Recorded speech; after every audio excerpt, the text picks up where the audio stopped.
Welcome to Hashtag with Nabuguzi Kiwanuka. This is a place where we help you unravel social constructs, discuss self-development in line with mental health, emotional well-being, and everything in between that directly or indirectly affects us in the millennial world around us.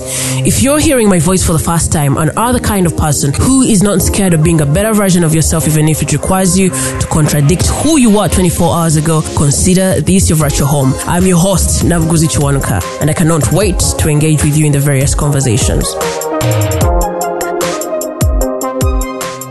Welcome to episode 82 of Hashtag with Nabuguzi Kiwanuka. This one is different. It is not like the usual ones where I, the host, gets to talk with or interview a guest or even monologues. This is totally different. I attended a mental health run that was organized by Mind Bloom, Mindful Uganda, and Heart to Heart Spaces last week. And it was in commemoration of the Suicide Prevention Awareness Day that was on 10th. Although we dedicate this whole month to that cause, there's a specific day, and that is 10th September. So we had a run, and after having the beautiful sessions organized by this great team, I had few conversations, or not even conversations really, but few questions that I got to ask people I had never met. But they were so willing to be a part of it, and I'm really humbled that they accepted to be part of this series. Is it a series? Maybe it is. If anything resonates with you during these recordings, do not hesitate to share with us on social media with the hashtag HTNK in session. Here is the episode. Hi Bridget. Hi. Today is Suicide Awareness Day.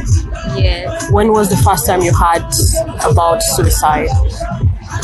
From a young age, Right. I haven't heard about suicide, but I've been suicidal. Yes. That's from a young age? Yes, from a young age, I've been suicidal. Yeah. I felt unworthy. I felt life had no meaning. I thought I had no purpose due to the events that have happened in my life. Mm-hmm. Yes, I was molested by my uncle from 3 years to 6 years. Then I had mistreatment from one of my uncles. Uncle's wife, I used to sleep hungry in the store, make me wash menstruation knickers. Then So they made you sleep in the store? yeah. Then I also got raped by two different men. I got a son. He's now 4 years old, but I don't know the father. Then recently I was taken into prostitution. I'm sorry about that. Yeah, then I also got an accident where my hip bone broke, and I now have metals. Oh, you're walking around with metals. Yeah. And where you're right now, do we still have those moments where you're suicidal? Yes, I do. I do have moments when I'm suicidal. When I have anxiety, when I have depression. Actually, my first diagnosis was psychosis. Then psychosocial. Then later I got bipolar. I have a lot of diagnoses. I have bipolar, post-traumatic. Yeah. I have stress. I have anxiety. I have depression. So it's a whole thing there. How do you handle yourself? Is there a difference, like from the time you didn't have any awareness of help? Okay, for the listeners' information, Bridget has help from professionals. Yeah. So is there a difference ever since you started getting help? Yeah, there are people I can call. I'm having my suicidal tendencies. They come, confirm, be with me. I have people who check on me. I have people who I can reach to. Faith Murundi, Rita Uma of Heart to Heart Spaces. Yeah. Faith Mulunji Amani Spaces. Rachel Muteti, Fahari Girls Ministry. She rescued me from the sexual abuse and prostitution. Yeah, I can reach out to her. I'm in her organization to fundraise my school now. Then the YMCA. Mr. Sharif Mugingo, Mr. Sebanenya George, Mr. Linga Francis, Madame Joy Wamala, Mr. Edgar. Yeah. The people I can reach out. So what you're confirming right now is that it's important for people to find people they can confide in. Then Mr. Nyai Tudeke. Yeah, Mr. Nyai Tudeke has been of great support to my mental health. When I'm stressed, he's the one who takes me to the hospital, pays for my psychiatric help. Yeah. Thank you so much for sharing with us. Do you have a message you have to leave for someone? Yeah, I want to tell you, it's okay not to be okay. Broken color, still color. Yeah, if you look at me, like, if you have a look at me, you can't have gone through this. So you look good. My past doesn't define me. Right. Yeah, and the past is past. I can't cry over spilled milk. So regardless, I move on. I know one day I'll get married, move on with my life. Yeah. Have a teenage mother's organization because I'm a teenage mother. I am a counselor by profession. Yeah, so I'll open up my counseling services. Yeah. Thank you so much. Jovan, when you first heard about suicide, what was your perception? Actually, I didn't hear about it, but my first exposure about suicide, I was in the village. Then all of a sudden, we had some news that someone had committed suicide. Yes, he had hung himself on a tree. So I got so scared and I was like, hey. Anyway, another thing that made me scared is about what people did, and because people were like, we're not supposed to touch him, we're not supposed to bury him like physically, because and another thing, the body like the person was died, like his body is not supposed to be like, it's not supposed to be like touched, but they have to cane him and do other things. In fact, even the tree where he hung himself from, like they're supposed to burn it and also burn like around the surrounding areas. So I got so scared. I was like, oh. How old were you at that time? I think I was like 14. Yeah. That's an age where you really understand what is happening. Yeah.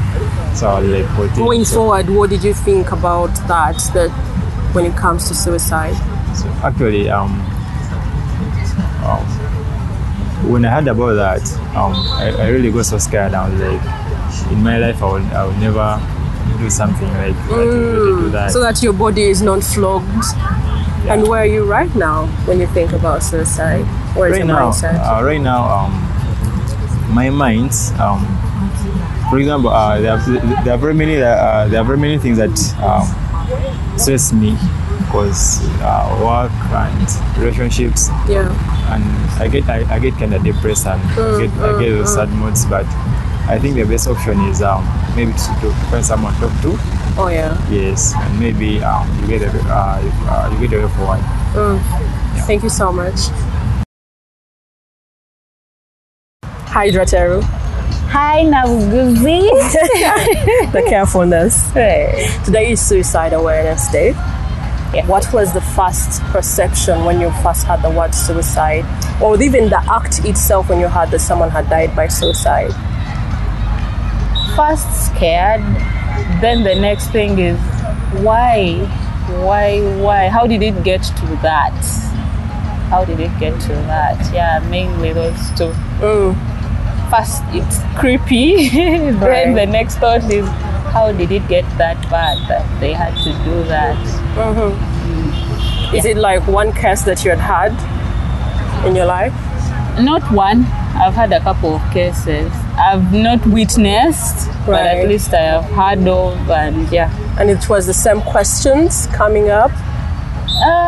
No, not really. Yeah. Over time, the questions I think have changed. depending on how much I have also now learned. First, I used to actually be like, kind of blaming the person, like, why would they have to take their life? Like, you know, God has given you life. It's a gift. People are fighting in hospital for life, and you just take yours, like that kind of judgmental. But now over time, after interacting with people that have the thoughts even of suicide, I get to understand that we deal differently, we cope differently.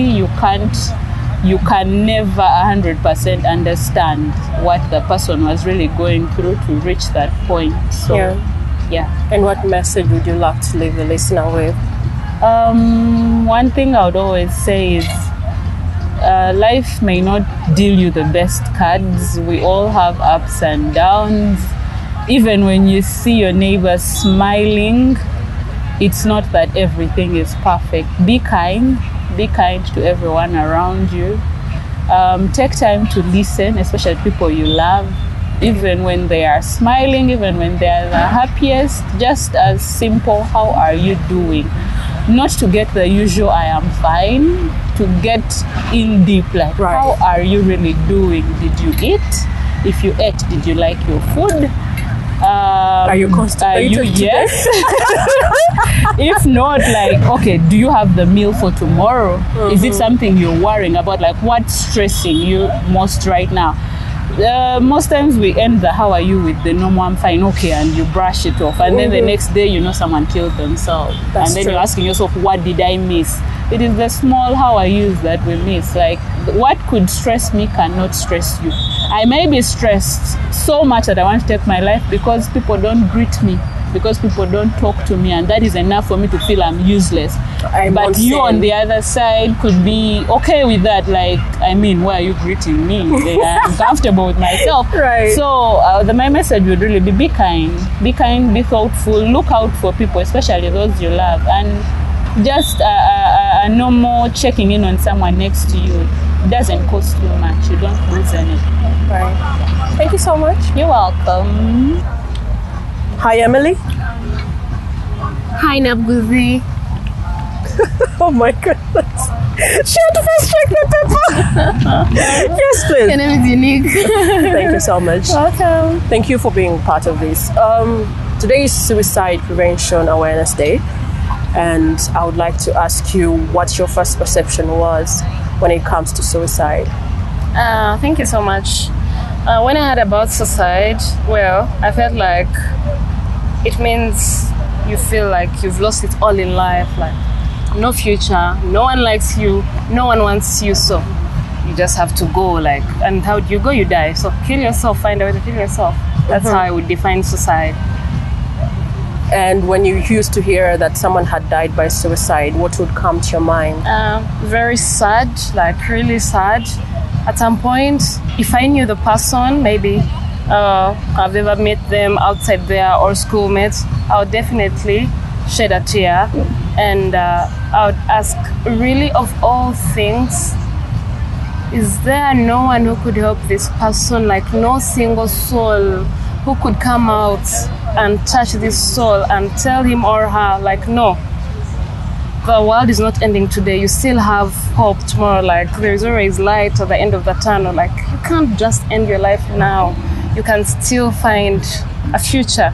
So it hurts so much, and you feel like you've lost a lot in just one person, because it's one soul. But I believe humans, we can do a lot of things. Right. You may fail in this field, but then you can perform excellently in the other way. So I feel like there, the world, the family, the friends, they can have lost a lot. So it's so sad, to be honest, when someone dies because of suicide. Maybe you feel like you could have helped, but the person is already gone. So you feel, sometimes you don't know them. Yeah, but I mean, you don't have to help someone that you know, because there are many people we've met and yet we didn't know them, because No, we like share. what I mean, they're far off, like you're hearing the story from Barara, you know? Oh, yeah, that kind of thing. I would wish Exactly. there were other people in Barara who could think like me and help out. I mean, I'm not made of green blood, have the same blood like other people. So I expect some people out there to have the same thoughts and perception about things like me. It could be 2 or 3, but they are very meaningful in the world. And what message can you leave the listener? Honestly, there's when you feel like you've messed up, you've done the worst. But no, it's just not even a quarter of your life. Tell yourself, I'm sorry, I can do better. Pick up your pieces. Apologize, tell yourself, I'm sorry, I'm beautiful and wonderfully made. If someone tells you you're ugly, you're not worth it, no. There's someone out there saying, that's a queen, that's a princess, that's a king, that's a, prince. So accept and believe in yourself, and it starts with you. Self-esteem.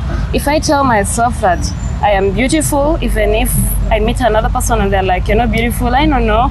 You're lying to me. I know I'm beautiful. Yeah. Or you can manage this. No, I know I can do it. Though I may not do it the best, but I can try it. And we practice and get there. So please don't think of losing your life. You may do something wrong because you're in this world, in this environment, maybe in area A, but when you go to area B, no one knows about your background, and you can change. It's gradual. You ask for forgiveness, you go through healing, and all goes well, and you change from the bad person. People call you, actually sometimes you're not the bad person, to the best and the wanted and accepted and the treasured person. Yeah. Thank you so much, Emily. Welcome.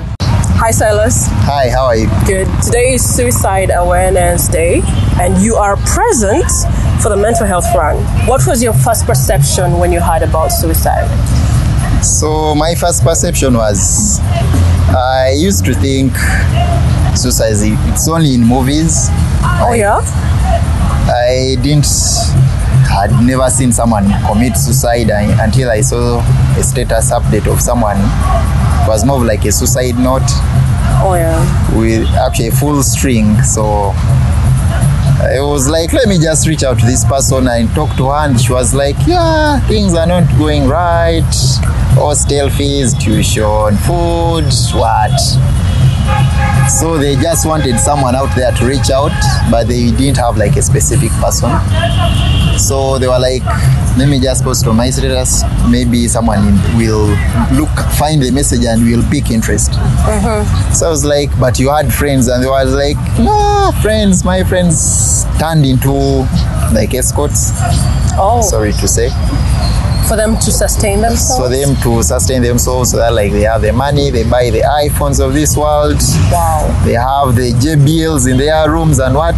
She was like, I can't go that way because it is something she never loved. So she was like, let me just be patient. If someone comes through to bail me out, and be around for. So she waited for like months and months. So she was toiling. Then COVID hit, and the job she had, they had to force them to cut the salary into half so that like they can sustain all the other people. And she was like, in the same instance, she was sacked. So things happened. So she was now into more of like depression. Yeah. It was a tough time for her. And you didn't hear about any other person that had died by suicide? I hadn't, but I had seen people put out those cuts, those suicidal cuts on their arms, on their thighs, just because they wanted to take their lives, but they were actually afraid to do it. So they would just cut on like minor parts like veins and not like arteries. So because I was like, you know how to kill yourself first. It's poison, not small cuts. So they were like, no, it was like I would wake up in the night, like grab some people used to use like scissors. So I don't even know how you start using a scissor to cut yourself. So it was something hard. So I was like, is this what, had you talked to anyone about this? And people are like, no, just that people used to just see me in long-sleeved dresses, long-sleeved t-shirts. They wouldn't mind. They were like, it's maybe a lifestyle. Yeah. But in this keeping quiet, I think they reached incidences of posting it on social media. So you find someone's status is full of cats and you're like, it's gross imagery, and then she's like, no, it's nothing much. So I looked at the cats and I was concerned because like, how do you start cutting yourself? It hurts. Yeah. So reaching out, talking to people, and they're like, we hadn't even shared this with our boyfriends. Then I asked them, are you in a good relationship with them? They were like, no, I don't think they would care about me having cats, because I would pretend like I got into a boat accident and this happened. But some cats would be like deep, looking at the scars and what. So what message would you want to leave the listener with? So the message is, speak out. Things happen, things in life happen. So it's ideal you speak, you find someone, or you find like a safe space where you can share with someone, and that way they could easily help you out, or they could maybe refer you to someone who has maybe gone for like therapy, or has access to all these organizations. And I'm also happy that Strong Minds has a WhatsApp bot that people can reach out anonymously, and you text them, then you get like automated responses, so you learn of the signs and symptoms of depression, trauma, and anything related to not the so good mental health. So I think it's a platform people would embrace. Right. Then also just get out of your comfort zone. Yeah. Just be with people, because it depends. Yeah, it depends which kind of people, but at times it's good if you find like a conducive environment. So you'll find, I have Muslim friends, but you'll only find them in bars, because like that's where they are comfortable. Find them in bars, they're sipping their sodas, water, but they're like, yeah, this is like a cool vibe. So just find that there for the vibe. people. Just find people with the cool vibes and you'll get well. Hi, James. Hi. Nabuguzi. I don't think I said my name, No, but I did. You did, but names. a new one. Names. So what was your perception when you first heard about suicide in the earlier years? Well, I thought, well, to get to suicide, the point of suicide, then you've really like lost all hope. You have nothing to live for. And at the time I used to think it is something inherited. Oh yeah? Yeah, like what made you that think family that? has a history. That family has a history of suicide. So maybe one kid in there will be suicidal. What made you think that? Did you hear people saying that? Yeah. Yeah. I used to hear people say it a lot. Someone committed suicide. It's in their family. Oh. Yeah. It's until recently when I got to learn what pushes people to suicide that I got to understand that anyone can be suicidal. Anyone. Whether it's in your family history, someone from your ancestors did it, or recent times, or not. Yeah. And what message would you want to leave for the listener? Well, not all hope is lost, and there's always something to live for. There's the daily things, the small things. I tell people that it's the small things that matter to me. Some don't understand, don't get me, but it's the small things. If you look for the small things, is what is in there that is actually to live for. It's not the money. Some of us get really depressed when we have no money. Friends, the economy right now. Yeah. The economy right now. And you might be unemployed today, but well, keep trying. Years down the road, you get a job, and you get the money. There's more to live for. So the daily things could be people, But usually it's yourself. Right. Yeah, live for yourself. And don't get afraid to talk to someone if you're struggling. Some of us have a challenge with opening up, especially men. Friend, that. Yeah, I struggle with it. My family has tried to talk to me recently, but I still struggle to open up. Even now that they're actually interested in knowing what is going on with me, I'm still struggling with opening up.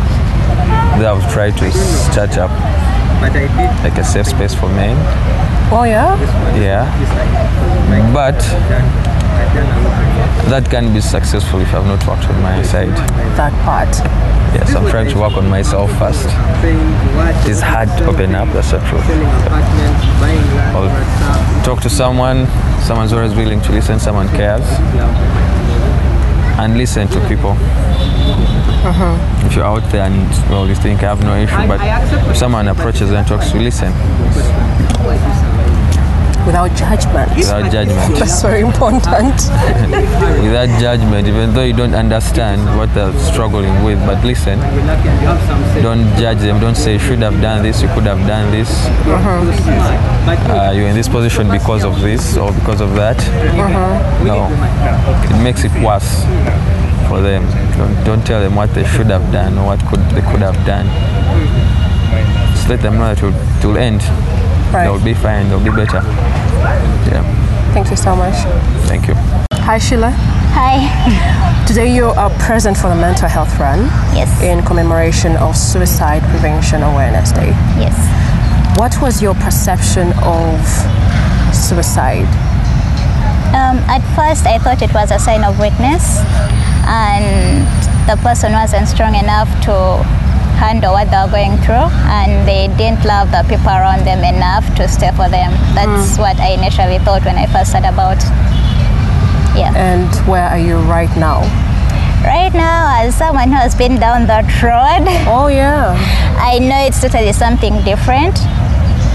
I know the strongest of people who have fought and they still lost their lives to suicide, but I know they were strong and I saw them fight. And I've seen myself fight and I've seen myself battle with everything to stay. So I now know that it's not the best way, but sometimes it's the only way for someone. And you have to understand that and know that it's not about you, it's about that person. Yeah. And what message would you want the listener to walk away with? Equip yourself with all the information you can about mental health, even if you're not a mental health patient, because it will help you in one way. You might have a friend who's going down that road and one day you'll need to help them, or you as a mental health patient, you will need that advice and that information to keep talking to yourself and find ways to help yourself when no one else is there. So always equip yourself with mental health information from the professionals, and also whatever you can pick up from books, you can read on your own and research and see what works for you. Yeah. Thank you so much. You're welcome. Hi Oma. Hi. What was your perception of suicide? Back then, like teenage? So back then, I thought that people who died by suicide were just dramatic. Dramatic? Yes, I thought that it was a white people thing. And I just felt like they were not serious and they were very selfish people. Yeah. And where are you right now? Right now, I understand that in most cases, suicide is the last stage to a mental illness that would have been treated if someone got help earlier. But I also know that there are other causes that people lose their lives to suicide, like chronic illnesses. The person is tired and they just want to rest. So you'll find that some countries like Switzerland have assisted suicide. If somebody has been struggling with a mental illness for so long and they see no hope, yeah, or if they're fighting with a chronic illness and they see no hope, yeah, they can be availed with assisted suicide. I've never heard of that. Yeah. And I'm like, what now? What now? Because you're here raising awareness. You're using your social media for that purpose and have gone as far as organizing a mental health run this year. What was in your mind when you thought about how about we run on this day? I think I wanted people to get the correct information around the subject of suicide. Like, it's something we whisper about, we talk about it in the back, like it's not something we really deal with. If a celebrity dies by suicide, then we come to our social media like, oh my God, he died, may he rest in peace, may he rest in peace. But that's all. People are not creating the awareness. Why is this person losing their lives to suicide? What can we do better to reduce the statistics? Yes, because every 40 seconds someone dies by suicide. So I just needed to create awareness. Even though just one person understood the message, yeah, that was enough for me. Yeah. And what message would you want the listener to walk away with? I think the message I want them to walk away with is you can get help. And just because you get suicidal ideations does not mean you're failing. It doesn't mean you're less than. It just means that you're on your journey to healing and you can keep pushing. As long as you're alive, there is hope. Yes, as long as there is breath in your body, there is hope, even on your darkest days, even on days that it doesn't seem that way. Yeah, just keep pushing. If you feel like you're in a state where you want to end your life, please walk into a clinic and tell them this is what is going on, because your life is very important and we need you here. Thank you so much. You're welcome. We have come to the end of episode 82, and I can only leave you with 3 questions. What was your perception about suicide? Where are you right now? And what special message do you want to leave for yourself? Thank you for tuning in to another episode of Hashtag with Nabuguzi Kiwanuka. If you loved what you heard, make sure you subscribe to Hashtag with Nabuguzi Kiwanuka in your podcast platform of choice and share it with your friends, loved ones, and anyone that you believe is affected by the millennial world around us. Feel free to share your insights about what connected with you on social media. We are Hashtag with Nabuguzi Kiwanuka on Facebook and Instagram, and on Twitter our handle is at HTNK Podcast. You can also use the hashtag HTNK in session. We will not hesitate to continue this conversation with you. And for further insightful conversations, don't hesitate to check out nabuguzikiwanuka.com. And until next week, do self-assessment. Check with yourself, check with your surrounding, help anyone who needs help. See you next episode. See you, hear from me in the next episode.